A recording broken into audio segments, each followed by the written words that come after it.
Hello, friends. Welcome to A Little Room for Healing, where we aim to create a little more room in the world for authentic connection, insightful healing, and a deeper understanding of our hearts, ourselves, and each other through honest conversation. My name is Joel. I'm a Reiki and 13th Octave Laho Chi practitioner, a facilitator for deep healing, and your host. I welcome back Robin Kidder one more time. Robin has a gift of seeing you and your power, and the stories, systems, and patterns that are blocking you from realizing your power. She's passionate, resilient, and determined. If you are in a place in your life where you're ready to really get in there and do the work to clear those pathways and connect with yourself, I encourage you to reach out to her and invite her into your journey. Find her on Instagram at Practical Mystical. On this episode, Robin and I discuss human design and my integration of being a manifestor type. We dip into anger again, a recurring theme for me.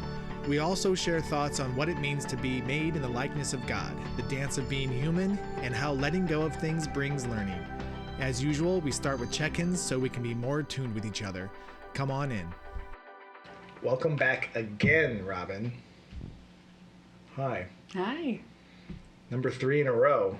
Mm-hmm. We had, to all of you out there, we had originally just decided to do a 2-part series about our journey with Father that we've been talking about that are out. And then it occurred to us that a third might be in order when we're a little more grounded. We're 2 weeks out from our journey now, and it's just another step in the process of prepping for a ceremony, doing the ceremony, what it feels like and what is going on immediately after ceremony when we begin our integration process, and then now 2 weeks later after we've had time to integrate back into the world and take what we have experienced and learned and downloaded with us and see how we are bringing it into our lives when we are no longer feeling the big rush of the medicine. So we thought that we'd do an episode like that, and here we are. Mm-hmm. Doing that episode together, and I'm excited about it. Mm-hmm. Let's start with check-ins. And I'll go first this time, since I am talking at the moment. I am feeling pretty energized today, pretty awake, pretty clear, feeling pretty grounded. I'm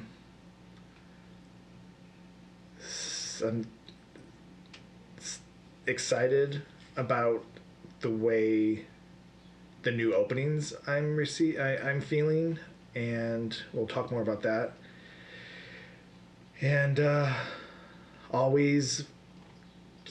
there's always an energy boost when I am near, around, and talking with Robin. So that feels really good, and I'm pumped to be in that again. Definitely love conversing with you and discussing and sharing and learning and growing together. So that's my check-in. How about you? Mm-hmm.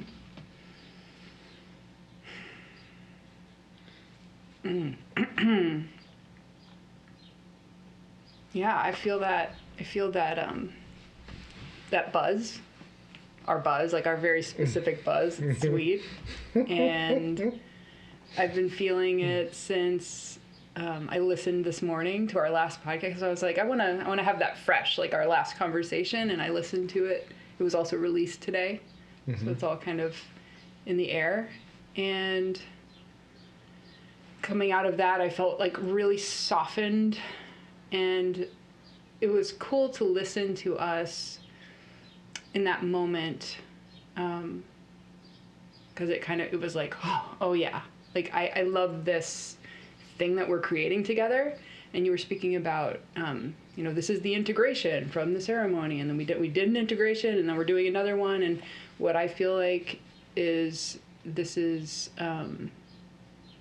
it's like one long journey, and I actually think we've started it a long time ago, and it's really cool to see how, and like the relationship is the creation of this relationship that we're in another like way of looking at that is like the container of it, like the container that we're creating together to be in is like the shape of it, the feel of it, the aliveness of it is really inspiring and is so fun that we've like brought in this sort of experimental piece of how to share it out. That feels like it's interesting. I'm thinking about our podcast that we did like back last year even and how we were sort of starting that there, and it felt a little bit I don't know, like it had some corners on it. It was like a little crunchier, and now it just feels like it's like, oh, we're used to doing this thing, and like we can love each other in this space, and like with the that's what I felt listening this morning. I was like, this feels totally natural and like really real, like how we are together, and I thought that was really cool, and I appreciate the art of it. It's like we're collaborating, we're like creating something that feels original and fun and interesting to me. And is that really a check-in? I don't know. That's just what I've been sitting with and in today, and I feel energized and have no idea what we're going to get into. That feels fine. I'm happy to be here. That feels fine. Yep. Fine with that. Awesome. Thank you for the check-in. You said it feels like our journey started a long time ago, and when you did that, this memory popped up of, man, it had been almost a year and a half ago when you were over visiting. We had this what was it? I think it was a no small talk party. A party where no small talk is allowed.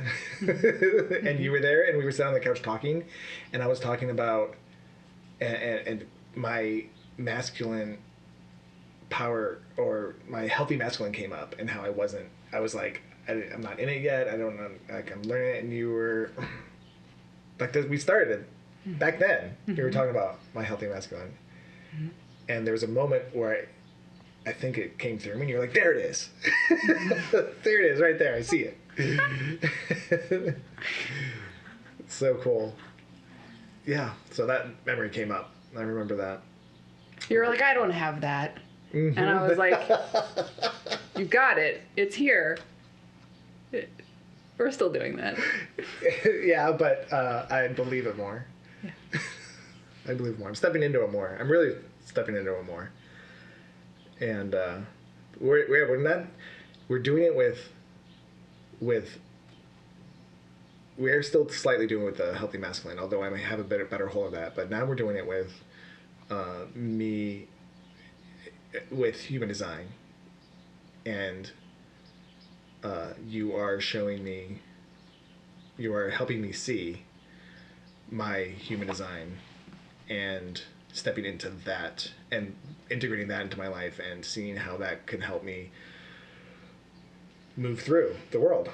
So yeah, we are still doing it, because we are still doing it. We're still doing it. Yeah. Well, the way I see human design, because we were talking about bringing that sort of into the dialogue that we're having here, it's actually another mirror to show you the truth. It's just another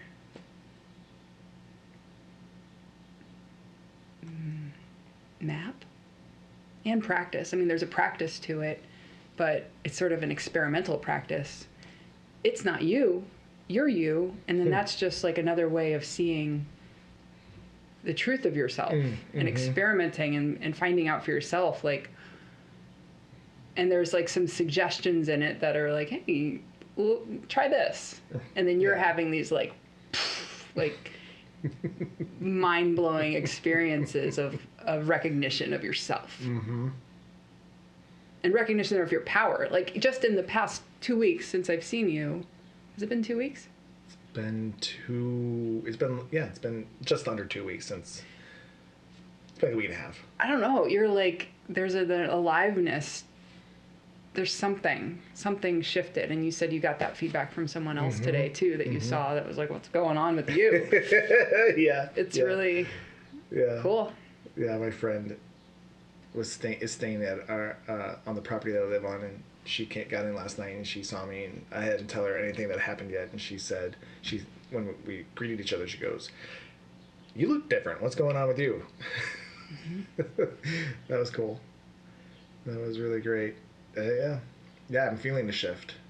Actually, this is something we didn't talk about last episode, the day after the journey, but when you were talking about in the beginning of the journey, when you were saying this is your power and you were showing me things, we were actually using human design and my type as a manifestor.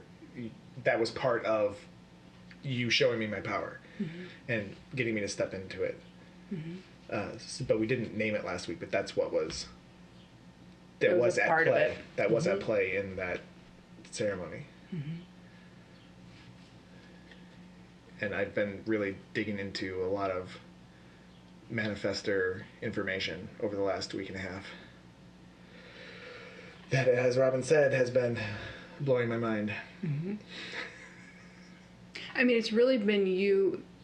We were talking about this a little bit before we got on here, but your, like, human design's funny. It's not for everybody. It is not for everyone. It's like for specific people that it resonates with, and then if it resonates with you, it's such a special thing to get to watch it sort of go from seed to seedling in someone where it's resonating. It's amazing. And I felt that happening in you, and it was really powerful that we could work with that. What's that experience like of watching it go from seed to seedling in someone?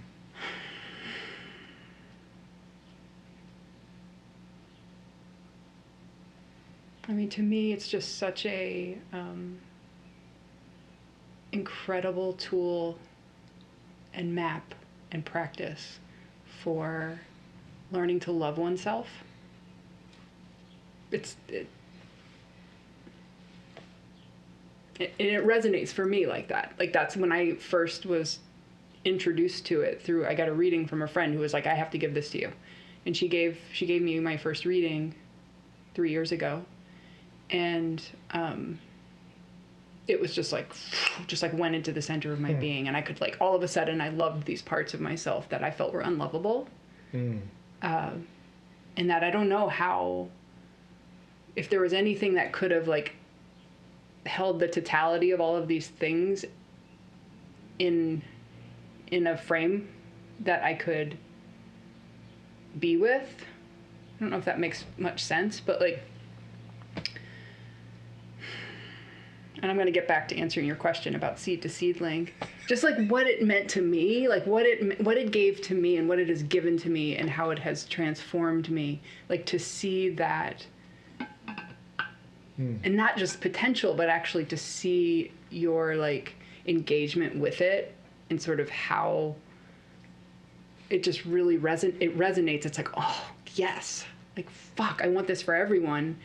It's not for everyone. So when it is for someone, it's very, very special when it's for someone and they, like, click into it. It's like you click in and it almost makes a sound. And it's... I mean, it's a tool for liberation. Pure, it's liberation, love, truth. Like, and it happens to be, like, the one, for whatever reason. We were talking about this before we got on this podcast. Like, I did not choose this. It literally, like, came to me and, like, was delivered to me. And I was, like, up the night after I got my first reading, like, oh my God, this is gonna really turn my life upside down. It scared me. It scared me, like, how much I could, because I could see it. I could see, like, all of a sudden, it was revelatory. I could see how my life had been kind of similar to San Pedro in a way. Like, how my life had been built on these sort of these things that were not true. And that if I kept following this path, those things, like I could already see it. The awareness alone, like, started to undo those things. And it's just like, I know what's going to happen. Like, if I keep following this, things are going to fall away. And I can't even see how much is going to fall away, but I know a lot is going to fall away down to the foundation. Wow. And that has happened. That has happened. And the beautiful thing about this discipline, I'm going to call it a discipline because I feel like even though it's not about discipline, it's like something to practice with and play with, and it's something to contemplate. And for me, has been like a area of study. I kind of lost my train right there. Yeah, I lost it. Okay. Did I answer the question of seed to seedling? It wasn't a direct answer, but I got the answer out of it. Basically, what I got from your answer of your experience going from seed to seedling and then beyond is how deeply it has affected your life in positive ways. Right? Positive ways? Yeah, I think living in more alignment with oneself, loving everyone else, seeing. It's a tool for clear seeing of truth. Yeah, I think that's fucking positive. I think that's like all I'm here to do. Yeah. It also refined my, like, what am I doing? What am I doing? And it's like, this is what I'm doing. Mm-hmm. Yeah. And I have different tools. I don't just use this. I use other things too. But like, that's truth, and aligning with truth is my. That's what I'm here for. Yeah. Yeah. So, seeing that and your experience in that and how that has affected you in such a great way answers the question of what it feels like to see someone else go. Because I'm like, oh, okay, you've got it, and you're also like, so like, truth is is the frequency you're attuned to. You're like, I want the truth, and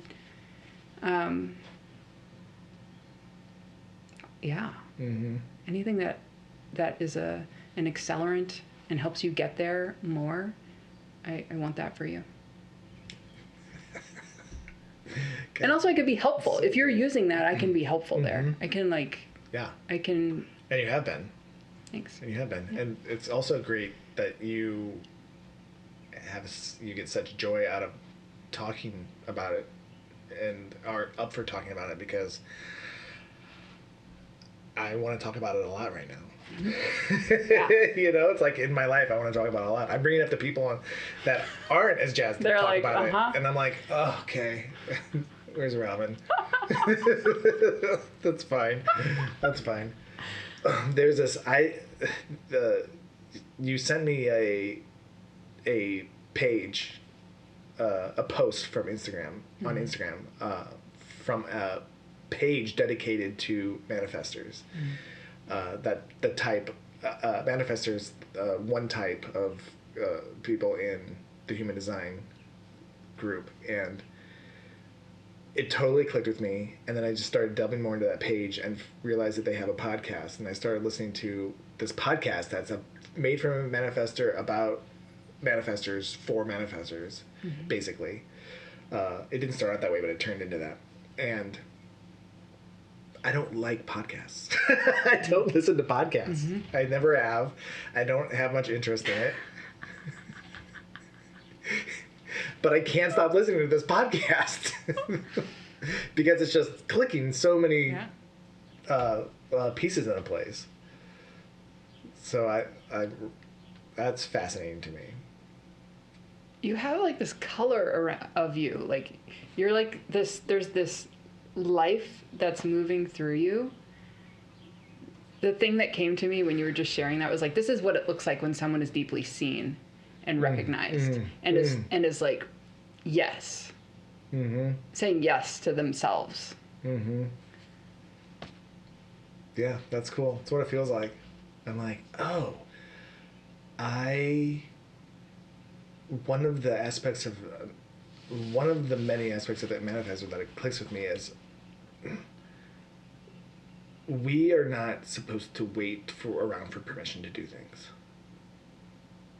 And I've always done that.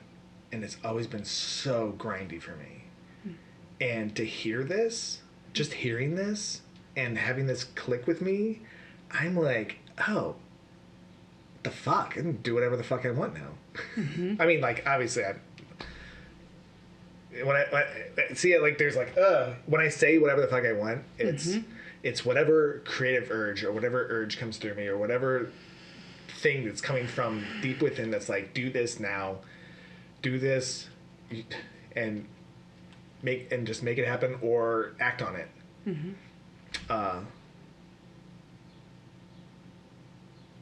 It feels so good, empowering, and it makes me more confident.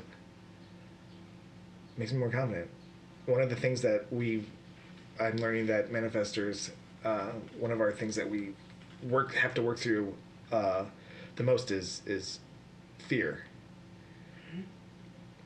Because we're doing things authentically from within, and we're just supposed to do it and not worry about what other people think, but like you have to work through the fear of what people are going to think. And that's a lot of what has prevented me from doing things in the past is fear of what people think.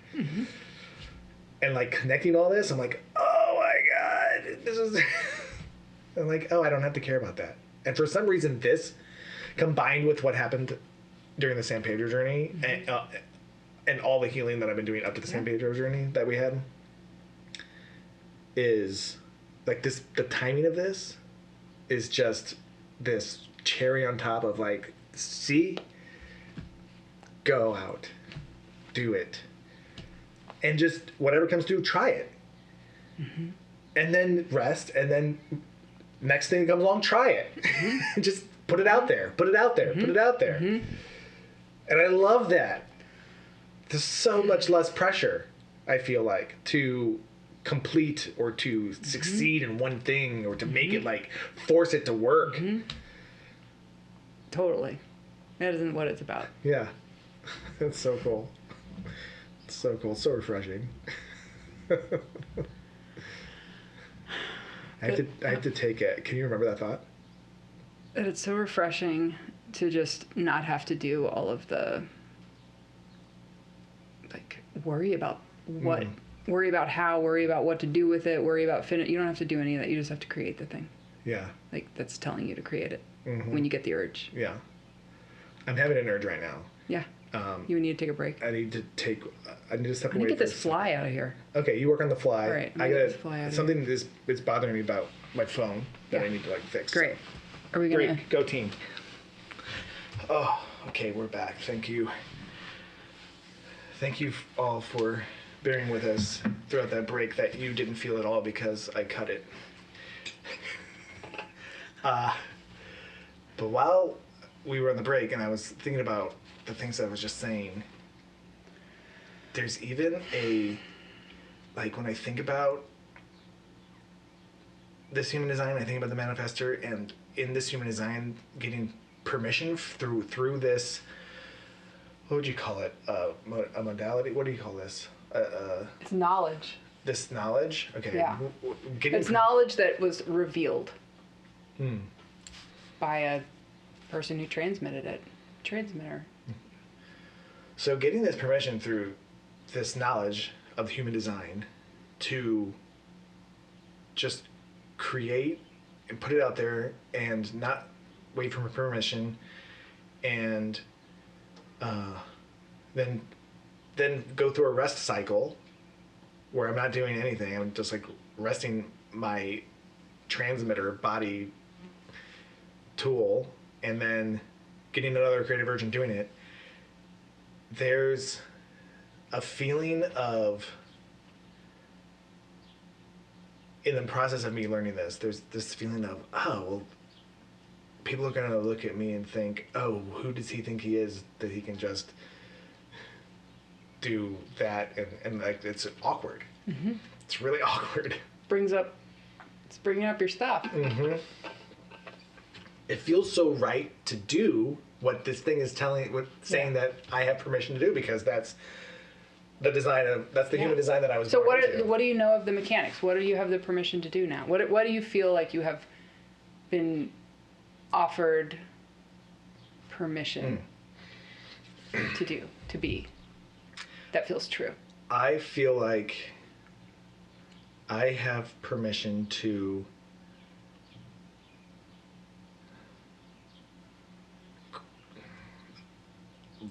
the biggest thing is I have permission to rest when I need to rest.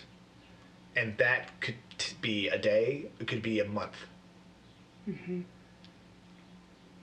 But if I'm in a rest cycle, I need to do that. Mm-hmm. I literally need to do that. Mm-hmm. And then when this creative urge comes through and this energy comes through and the downloads start happening, and then I do. And then but I have the permission to just do it and just put it out there, and that is like doing what wants to happen, saying what wants to be said, acting on whatever divine inspiration I am getting. Mm-hmm. And that could be either creating something and putting it out there artistically. That could be saying whatever thought that's coming out of me. Mm-hmm. And it could be like being in a group of people and saying what I'm seeing about the group of people or about the thing we're in, and just being like, this is blah blah blah blah blah. Mm-hmm. And then being like, and I'm done here, by the way, and I'm just leaving. And like not being like, hey, you guys mind if I leave? Like, no permission asking, just be like, I'm done here. Goodbye. And then walking away. Which is totally not how I've operated. Sometimes I have operated that, and it always felt so good when I did. But I haven't operated like any of this.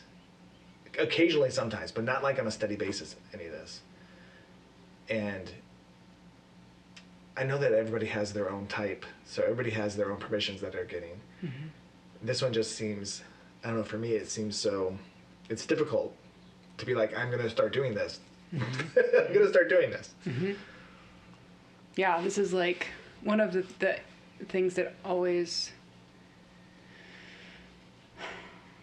like when people are introduced to human design and start their deconditioning process, which is what you're sort of describing, like the process of entering into this thing, and like all of a sudden all of these things become apparent, and it's like a real fast way to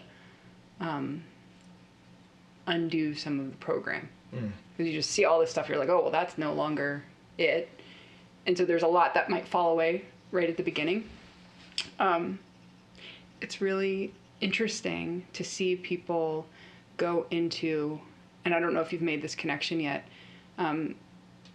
how you were raised, and this is like true for all of the types generally. It's like a generalization, but most of us were raised with, don't be that way, be this way instead.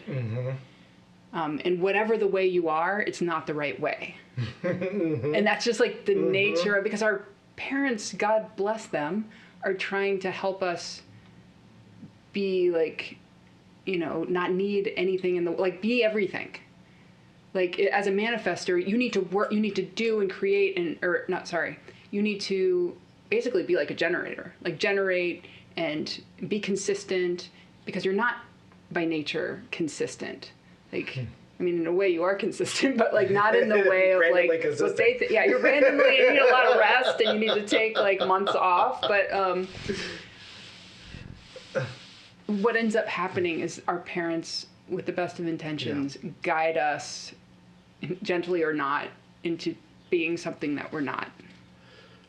And so you get to undo that in your deconditioning. Like you get to see all of that, and then you get to have compassion for your parents who were pushing you to be something that you weren't, and that might have created so much tension in your relationship and interference in the relationship. And then it's just like such a tool for helping us to see the human condition. And like it's not just the parents; it's the parents, it's society, it's everything, workforce, culture.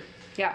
one of the last episode that came out on this, I think the podcast is called Hunting for Purpose, the Manifestor podcast.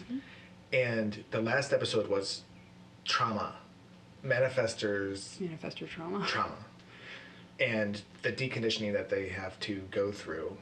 And one of the things she said is touching on what you were just talking about, that 70% of the population is type generator. So the other, four? Yeah, they're types? energy types. The other four energy Most people. types.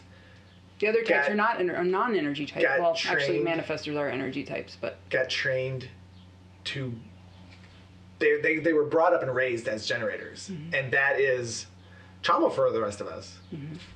And so she was talking about the trauma of being raised as a generator, as when you're a manifestor, and especially because of the manifestor's need for rest. I mean, manifestors aren't the only one that need rest. Like projectors need rest, don't they? Reflectors need rest. yeah. Maybe even more. Are they like? I don't know. I don't know much about the other types yet. But we all need rest. And the thing that's separated about the manifestors is that we have an undefined sacral. So we don't have that constant, we don't have that energy surge that's like, that the generators have, that are just like, go, wake go, up. go, They go. wake up Yeah. and they are like, yeah, they're ready to respond to something. This is another thing about the childhood, sort of the imprint of the culture being raised, or even the imprint of culture when you're an adult, like the expectation of that you're going to be able to fit in as a manifest. Like you are not here to respond to other people's ideas, to even let in other people's ideas necessarily, as a manifestor. Like that's not how the aura works. It's like, it's here actually to repel other people's ideas, because it's here to bring through a signal. That's this like such oracle work. Yeah. It resonates so much when you say that to me. What do you mean? When I do what? When you say that. Oh, when I say that to you. Yeah. When you say that to me. Yeah. I told you this story before when you first gave me a reading months ago. But this story was that there was, in my early 20s, I wrote this play with a friend, and then he dropped out and I finished the play. And then I put it on. And in putting it on, I gathered a group of people to help me put it on. And then we were throwing around the idea of making it into a theater company after this play, and like keep putting other plays on. And after my play was done, I had no desire to be part of it anymore. Like somebody else's play was coming on, I had no desire. And they all were like, "You're selfish, you just want to be the spotlight." And I was like looking at it, I was like, it doesn't feel like that's the case. I just don't want to do it. Yeah. I just don't want to do it. Yeah. They put all this meaning, they attach all this meaning on it. And then I was like searching for guilt and shame Yeah. about like, oh, do I just want to be the spotlight? Yeah. And I was like, it doesn't feel like that's the truth. But and then like it started telling me, I started gaslighting myself that it was that. Yeah. But no, I was like, oh no, my job's done here. I did this thing, and now I'm moving on. And how many times has that happened in your life? Probably Over and so over and many over again. times. Oh, the way this is supposed to work is you get your turn, and then they get their turn, and you have to do for them what they do for you. It's like, it's a curse. The homogenization and the expectation that everybody be the same, and that we're all here to. It's just, it doesn't even make sense. Aside from human design, it doesn't make sense that we expect that. But we do. I mean, that's the culture does. It's cool. I just had speaking of, wow, interesting moment that this came up right as we were talking about this. I had a noticing that we're talking a lot about me and my experience with human design and post the ceremony, and I was wanting to know if you had anything that you wanted to share about you post ceremony.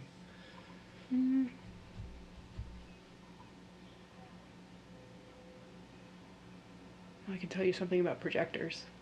Okay. They really, like, things are revealed through like seeing the other. So as I'm like looking and seeing in your system, it's revealing to me. What's it revealing?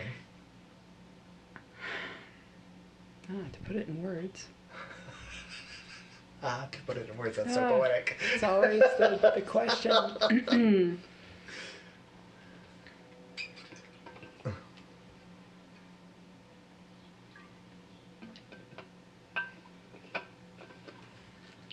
It's like a nutrient. It's like I receive this nutrient, this reflection of understanding, and like the seeing, understanding, the seeing, and how it's helpful to you, and like that goes back into me. I think we talked about this in the first episode of like this sort of that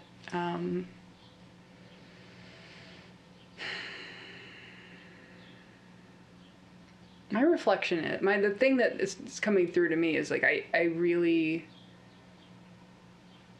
feel so when we came out of ceremony, I felt so the keynote for a projector being like correct is success. Like I'm looking for that feeling of success. For a manifestor, it's peace. So when you feel peace, that means like, okay, that's like green light. You're on your trajectory, like the trajectory of your truth. You're in alignment with the truth when you feel peace.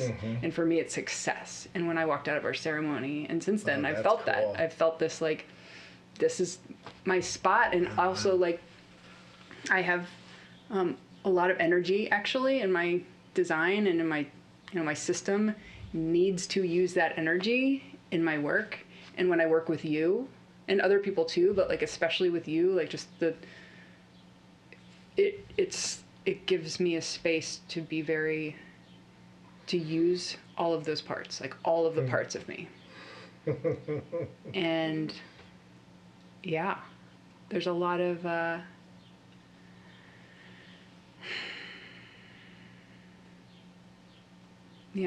feel successful. That's cool. For so many reasons. What, can you remember the very first thing you said when by hearing you or watching you or talking to you, I get, this is what you said. Well, what was the thing you get? A reflection or? Well, I feel like when I'm looking at you, when I'm seeing you, I get nourishment. I get information about myself. It's like looking into you and seeing a mirror of me. Yeah. Like when I look into your energy is like a reflection. That is what was happening over and over again when we were working on San Pedro together. Like you were talking, the focus was on me a lot. And when you were talking, then as you were talking, you were getting reflection of you, and then you would go and shift into this journey of yourself and then come back. And it was like this dance we were in. Yeah. That's cool. Yeah. Yeah. And then we're both like smiling like idiots at each other. We're just like so nice. Just peace and success sitting next to each other.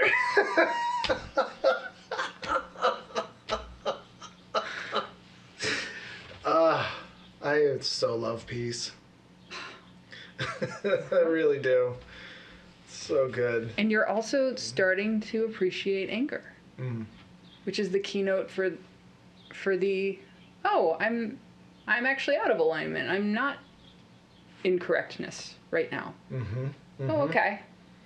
Yeah. Like the more what I'm hearing from you is like do you want to express it? Maybe you want to talk about anger and your experience of how that's changing, and I don't need to tell you.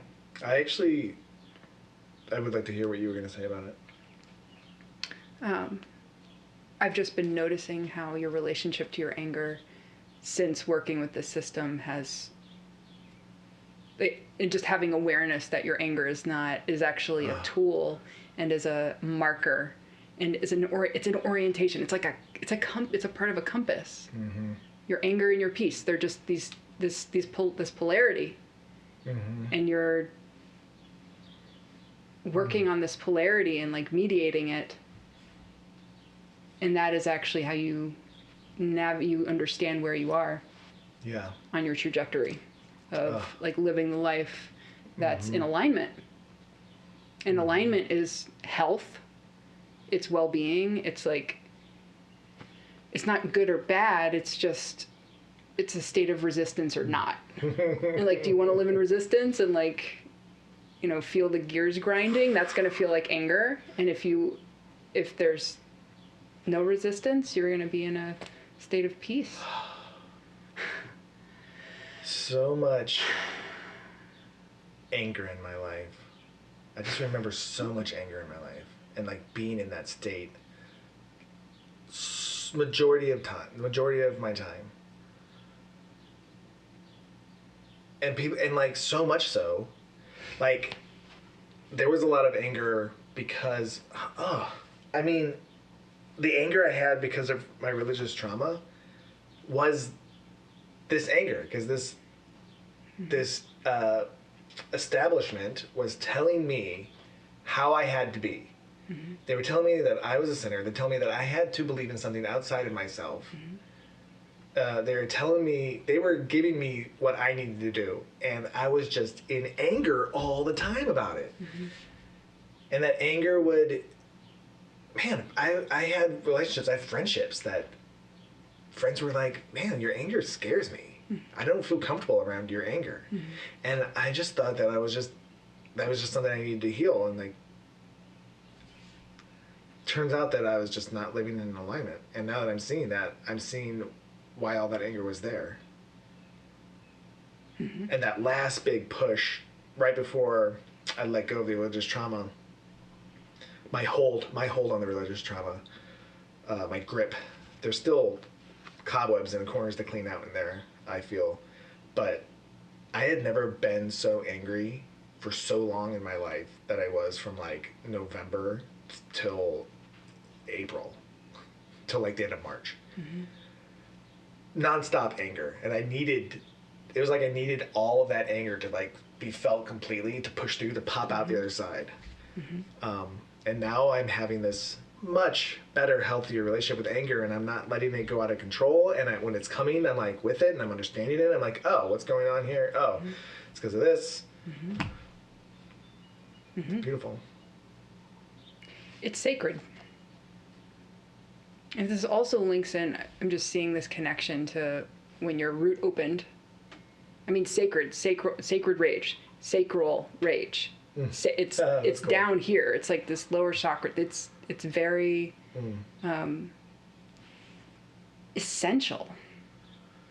There's nothing. It's not just not good or bad. It's like it's an essential. It's interesting. I've never really dipped into the connection between like the manifestor's anger and the sacred rage that is like an essential part of the, not just protection, but also of, it's like an activation of your energy, and it like clears the channel and lets the energy move through your whole system. And it's like this,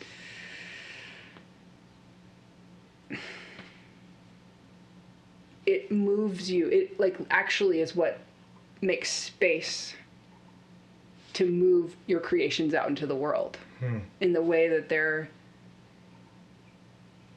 meant to move. Like that source wants them to move, that God wants it to move through you. That's cool. Do you feel that? Mm-hmm.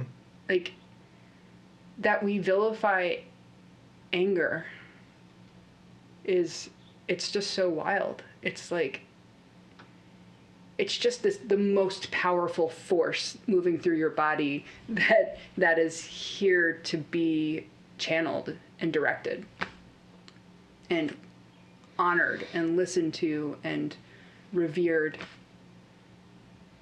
Yeah, well, I know That's a little off the I subject know of I human get design. vilified because anger anger not held and not honored causes so much damage, so much harm, so much hurt, emotionally, spiritually, physically, all the above. So we're just like, no, anger's bad. Yeah. Put that away. Another thing that hit me when you were talking about the root and the anger that has to do with the sacral and the root is the root is our connection to earth and our connection to existence. Like with that closed, there's a closed offness. There's the energy of us feeling like we belong here, actually in these bodies on this earth, is not connected. Yeah. There's a lot of anger in that when you're not, because that's alignment. That's alignment with existing in this human form. Yes. And having that open. It's the farthest from anger I've ever felt. What do you mean? When that opened? When that opened, it was the Yeah. furthest from anger I had ever felt. Like I wasn't in a place of frustration. Why am I here? What am I doing? Anger about not understanding. I was in a place of everything, of like, so happy to be here. I'm fully connected. I'm grounded. I'm on this earth, like heaven on earth. Is basically what it was. Can I reflect what I heard there? Yes. Which was like something a little bit different than what it was like. Because I still hear in this, you're still like, anger bad. You're like, I was far away from anger in this moment. And like what I hear is like, it's starting to integrate. It's like clearing. Yeah, It's clearing the thing so that all of the sensation can come through. Yeah. And Yeah. it's like fire. It's just like fire. Like fire burns. And you put fire can burn your house down, or you can, like, it can be the most, it's essential. I'm glad you said that. That reminded me of something. I was just talking about this with my therapist the other day. It's something that I've been thinking about ever since the San Pedro journey that we did, where I felt so connected and had that awakening God experience and was whole, and how I still was vilifying anger and right there when I even said that. But what I've been thinking about and what I've been holding, or trying to hold when I'm working on it, is we are told that we were made in the image of God. And God is omniscient, omnipotent, omni-everything, is all things.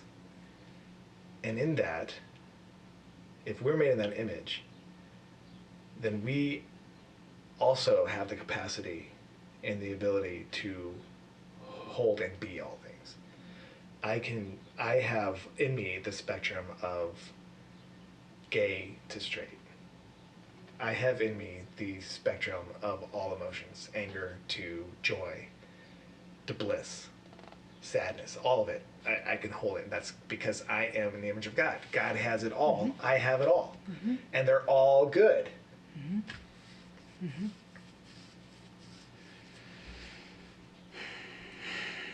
And when I tune into that and feel it, I feel really happy about that.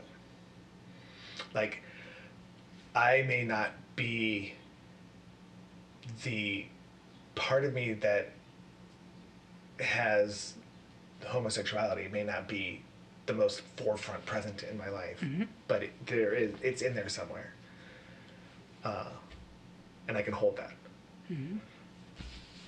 Yeah, and there's sort of a way where, like, until we really root it and ground and accept all of it, we can't really know, like, what the truth of our essential nature is. It's kind of like, well, as long as we're operating with closure in our system, we can't really know what it's like to be totally open to God. That to me is like, cool. that keeps you kind of humble, keeps it humble, and keeps me from identifying as anything. Like I'm not done. I will never be done.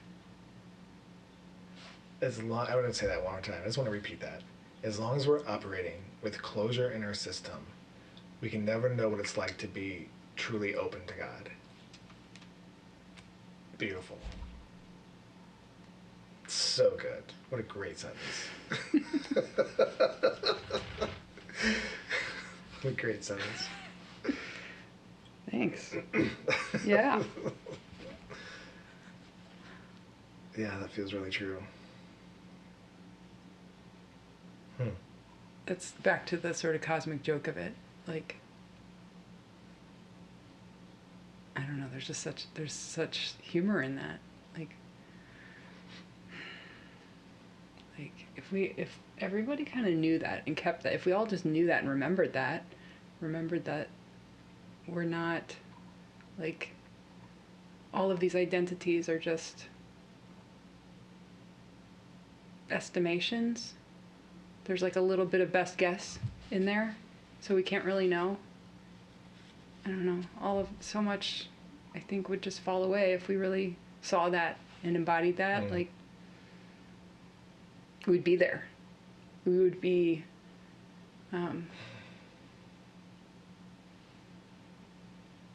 it would be utopian. And also the fact that we forget is like this is what being a human is, I believe. I think that us forgetting and, like, me reminding you and you having that moment of, like, oh God, that's it, and you remembering in that moment is like the game we're all playing. We're here to remind each other of that when we forget. I said that, listened this morning to the podcast, and I said that to you, that I want you to remember this so that you can remind me when I forget. I really feel that. Maybe that's why I was so excited that, like, you're like, the seed is turning into a seedling with your human design, because I'm like, fuck, this helps people remember. This will help you remember. Yeah, it is something that is helping me remember. Like, it is, like you said, it's not for everyone, but this is really connecting with me and helping me remember.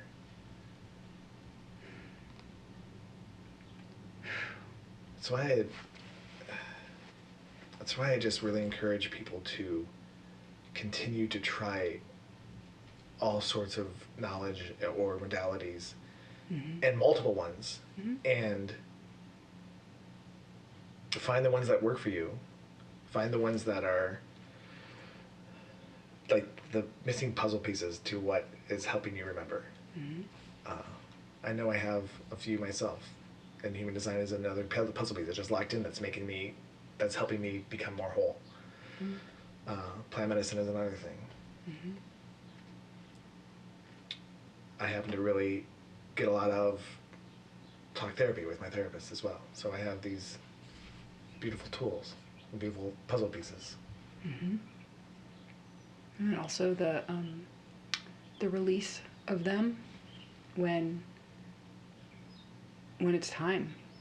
I'm really with that right now. Like, I don't know.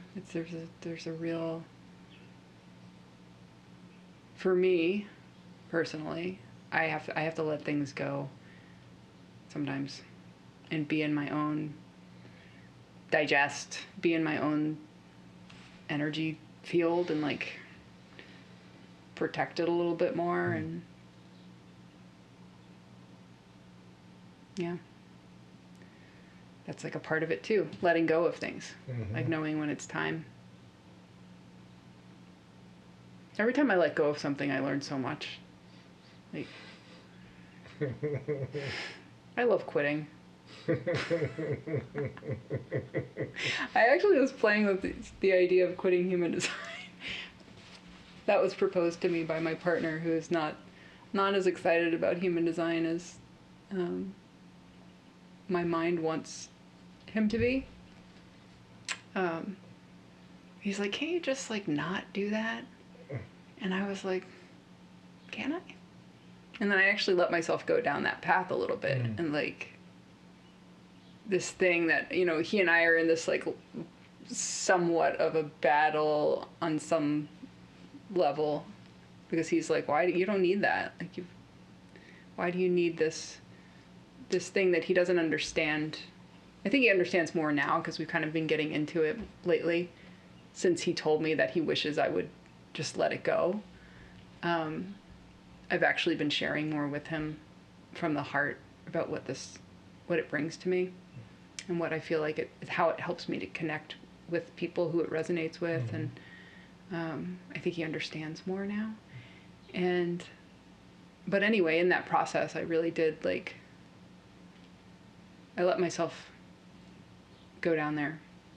I love imagining death, like the death of things, as a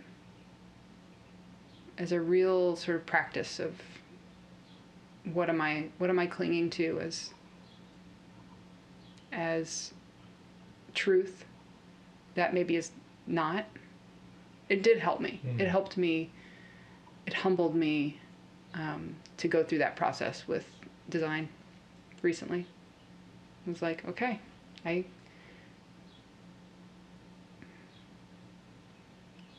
don't want to, don't want to,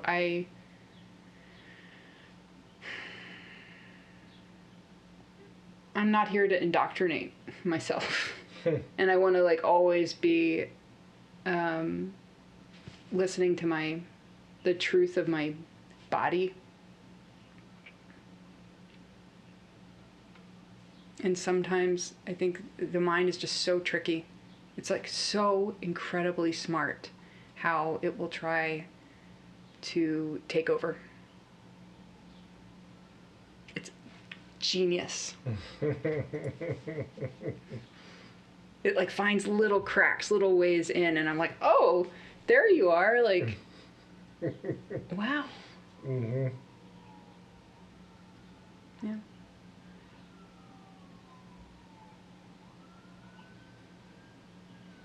Was it you and me talking about the mind and duality?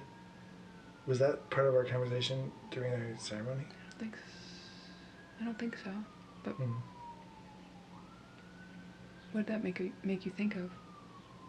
You just said how the mind sneaks in, and like that's the thing, that the mind is the thing that wants to keep, that is trying to tell us that we're safer and when we look at everything black and white.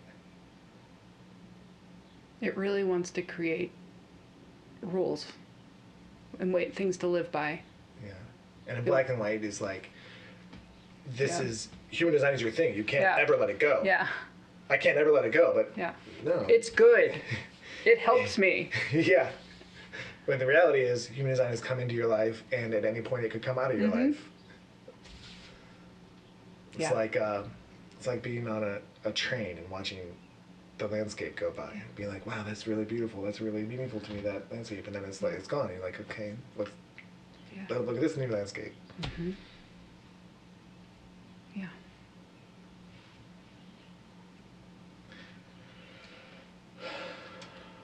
Yeah.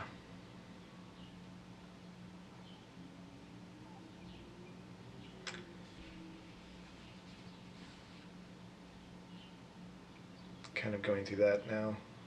I am going through that now, as well as I transition off of, I'm in the process of transitioning off the property that I live on. Yeah. So, like, you're in this, I used to think, I lived in New York City for 21 years. And I used to think, I would never leave New York City. And then I left it. And I moved up to the Hudson Valley. And I was like, oh, this is the new thing. Like, so wherever I am or wherever I move to, it's like, this is the thing, I'm here. And then like, oh, my time here is actually coming to an end. I was like, oh, wow. Another thing about, that I was reading about the manifestor type is, and I feel like this is true for everyone, but I was given to me in the frame of manifestor because we get a creative urge and we create something and then we rest and like that thing could just leave. Whenever a door closes or whenever like you're done with something and you're moving on to something new or you're moving somewhere else, be excited for the opportunity that's about to happen. Like, it's very helpful to think of it that way, as a manifestor at least, of, oh yeah, I'm constantly going, even creativity wise, I'm constantly starting and then leaving. Starting and then leaving. I have so many unfinished projects. So many unfinished projects. And I used to get down on myself and be like, I never finished anything. And now I'm realizing like, oh, some things aren't supposed to be finished. At least by me. Someone else can finish it.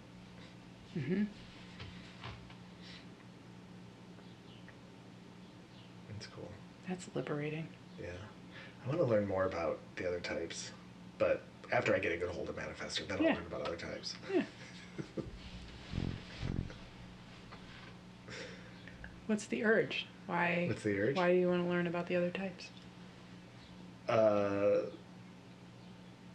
To understand people better. Yeah. I realize I just asked you a question, whereas you can just get the urge, like, I don't fucking know, I want to learn about the other types. Just the message that came through. I invite you to be that brutally honest. That's. I know. I wonder sometimes if I'm like, or I don't know. I hear it when I'm with you. I hear myself like asking you to explain your urges sometimes. And I hear you're like, okay, if I can play this game, and I wonder. And if I haven't done it yet. What do you mean you haven't told me? No, finish what you're saying. Well, I hear you like playing the game that I'm saying you should play in a way. Oh, like, really? Explain yourself. I'm not saying it like that, but does it resonate? Wait, I'm not quite understanding what you're saying here. Like, am I playing?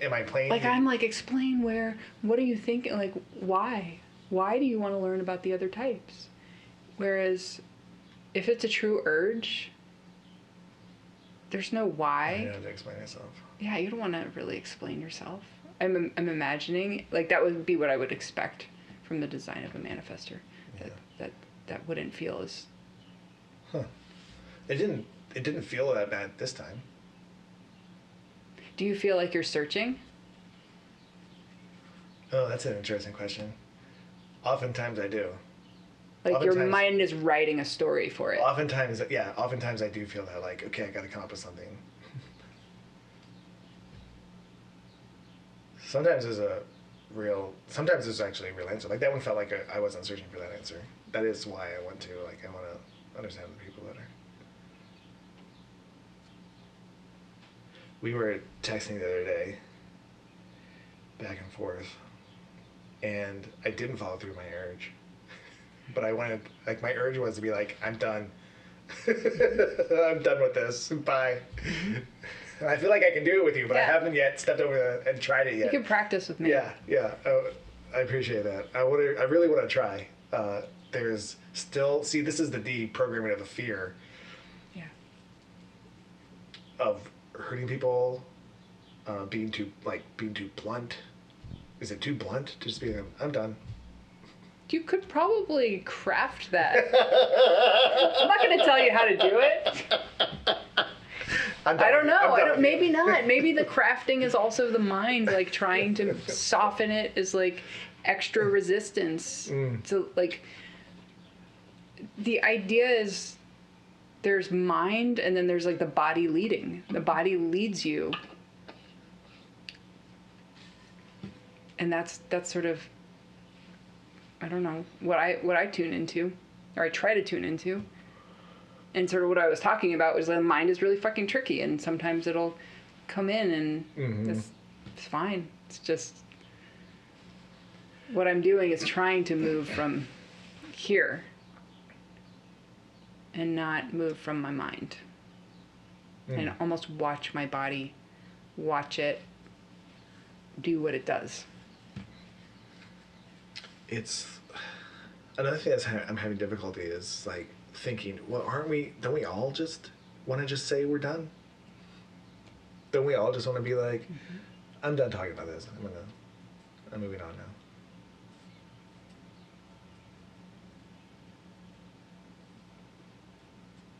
Like some of the things that is being presented to me, I'm like, it feels like everybody has that. Yeah. I'm thinking about myself and how I'm like, yeah, I do that sometimes. I wonder if the reason that I do it is different.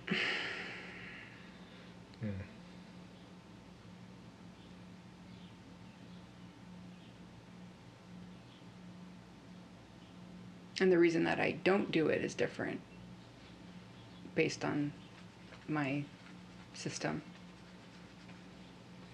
my conditioning. I don't know. Interesting. And also, another thing I want to say is that manifestors aren't the only ones that create. Everybody creates. Everybody creates. It's just I don't have follow through. I don't finish the job. That's the difference. That's one of the differences. I create and I don't finish. Sometimes I do. Not everybody has that. So I don't know. It's so weird. See, this is the thought that makes me uncomfortable about it. Is it really different than anybody else? I don't have creative urges. I don't feel. Not in the way that you're talking about. Where my system feels the most relaxed, and where the magic I'm discovering emerges for me is when I'm sitting back and waiting for the invitation to come in to like invite me to use my seeing and my very particular signals that I'm putting out. People are like, I call it, I'm a specialist. Like I have a very specific thing that people need it, and they invite it, and then it turns on. And it's not really available otherwise. Interesting. And I found it to be true. I mean, that's like consistent with my type, and I've experimented with it, and I'm like, yeah, this is true. But I also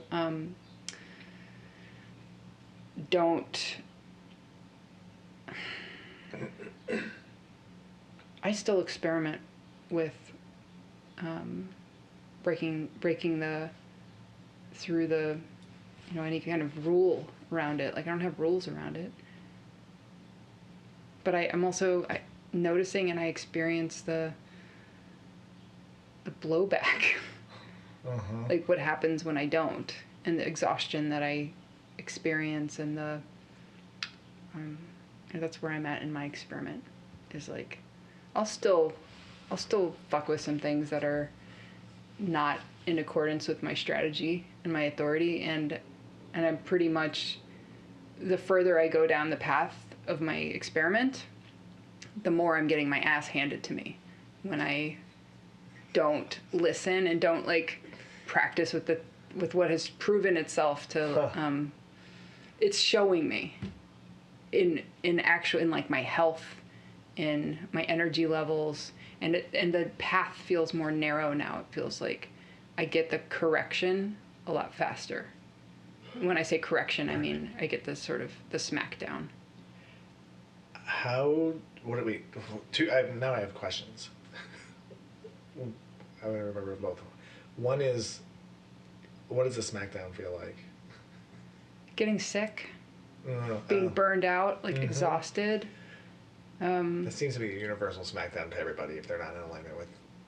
Usually it's burnout for me. Like I just feel like I can't move when I don't follow where my body's leading me. Two is when you just held a women's circle group. What would you call it? It was like a. It was a multi. It was a program. It was a program. A program. Multi-week program. Yeah. And how did you get invited into that? What invited you to do that?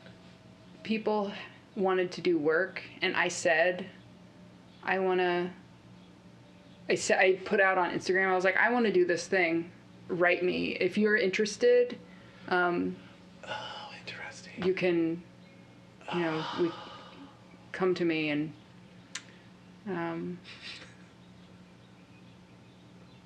invite yourself into this group. Invite me to lead you in this. That's cool. Yeah, invite yourself into this group. I don't remember exactly how I said it, but I was like, this is how it, like, I set up very specific, like, here's who I want to work with in this group. This is what I feel clear about, and here's what I don't feel clear about, and what's sort of gonna just emerge, and what I imagine will happen, but I don't know, and who's anybody interested in that? Do you need that? And yeah. And I said, ask me for more information. If you want more information, write me and that's cool. Ask for that. So that just clicked something for me again. What did that click for you? That's how I have attempted to start things over and over again in my life. Hey, I'm thinking about doing this. Anybody interested? And it always hits a wall. It doesn't work for you. It doesn't work. Having people invite me doesn't work. Yeah. I need to go. I'm doing this thing. I'm doing this. Yeah. And then people will be like, what are you doing? That's what I'm going to start shifting into trying. I'm looking forward to it. I don't know if how I did it was correct, by the way. Like it was sort of an experiment of, can I do this? Can I do this and have sustained energy for it? It felt, I'm still integrating it, and it felt amazing and beautiful, and I think it was powerful for the people in it. But there was ways where I was like, I would do it differently. I would do it differently this time. If I were to do it again, and I don't want to do it again right now. Not that. Do something else. How did it go, though? It was cool. It was like but I got tired from it, and I felt like a lot of. It was like the way you I'm set it up. I'm still not was sure about it. Partially right. Which I think there's there's a little of this, a little of that. Wild. I'm playing with Wild.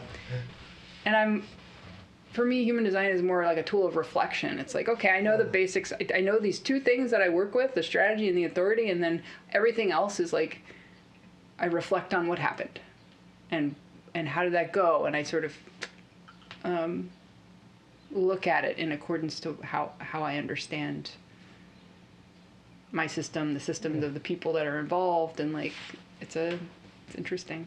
I'm still unpacking and learning from that one, and probably will be for a long time. But I'm curious. So, how are you going to do it? You're gonna just say, I'm doing this thing, doing this fucking thing. Yeah. Get on board or don't. Yeah. I don't know what the words after I'm doing this thing are yet. I'm doing this thing. DM me. That's it. I think that's it. Click here to buy it. Yeah. Yeah. Click here to apply for it. Oh. Yeah. Oh, that's cool. I don't know. It feels good. Mm-hmm. I also, hearing you talk about the way that it works for you with being invited, cleared up something in my head, something in my life, of a friend of mine who I've done projects with, and them being like starting things and feeling really grindy about it and just doing it. He's a projector, and him putting things out there and like it not really like clicking and connecting, Mm-hmm. and then him finally being like, oh, I don't want to do that anymore, I'm just going to wait until people invite me to do it. And then that started happening, and like he's relaxed and doing it, and it's so much easier for him now. Like he could see the thing that he wanted to have happen, but like he doesn't have the energy to do it actually. And he's like, oh, this doesn't work. I'm gonna burn myself out trying to do this thing and trying to think of how it's supposed to be, when actually it gets like called out of you. And I was, when we were working together in things, and I was then in a position of him, he was like, oh, you do this, and that wasn't working, because being told what to do does not suit me. I need to like have it come from within and come out. It's like, oh man, this clears up so much about that particular situation. Just now in this moment, makes me feel so much more at ease and peaceful about it. And about that person, probably. Yeah, in ways. I was already pretty good with him, but better now. This system has allowed me to be friends with people that I could not have sustained a relationship with certain people. Like my ability to sustain a relationship and to let a relationship change, like to just be with the change that's organic without, it's been life-changing in that way. Yeah.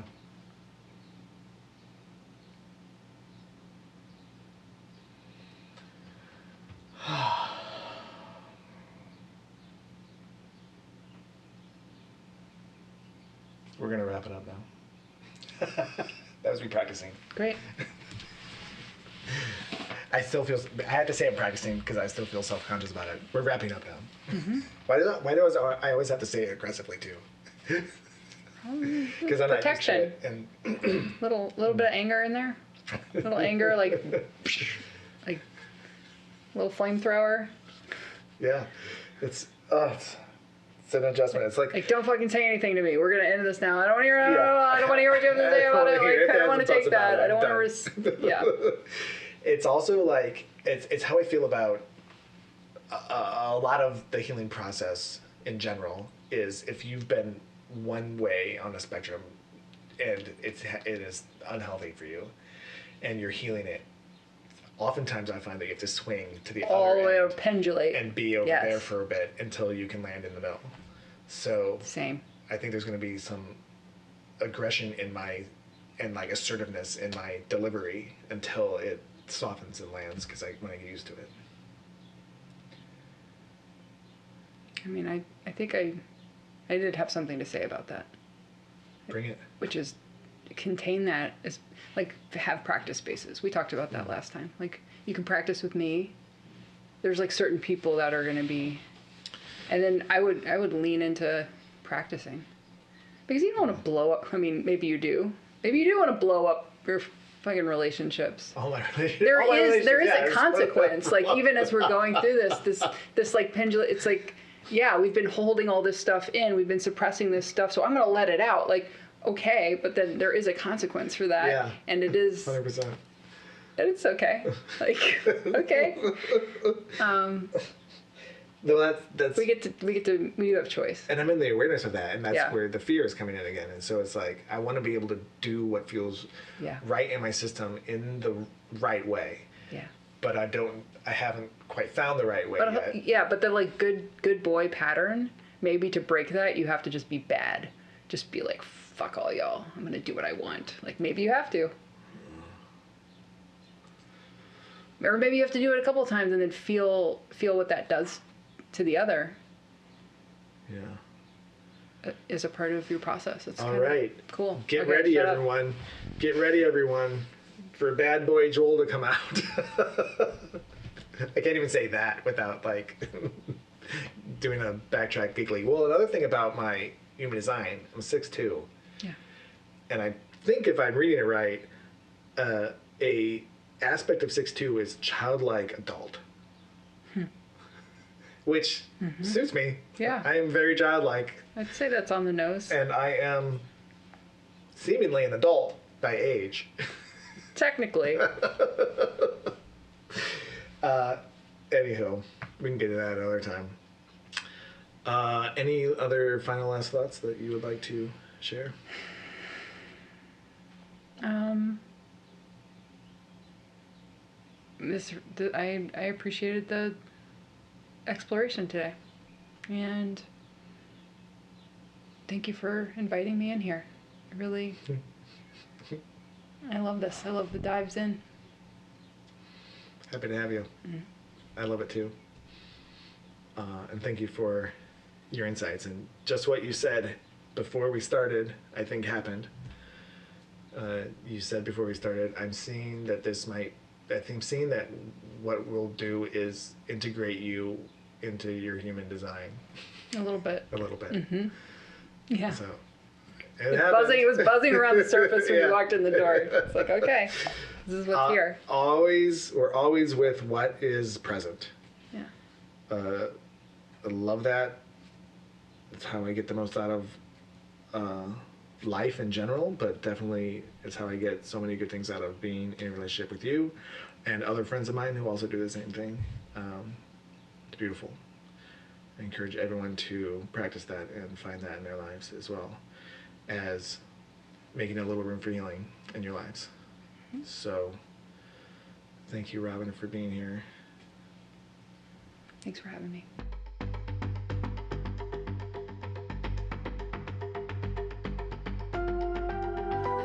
Thanks for making a little room for my podcast. I'd love to be a part of your journey too. Follow me on Instagram at A Little Room for Healing for news, updates, offerings, and connection. To book a session with me, go to www.alittleroomforhealing.com.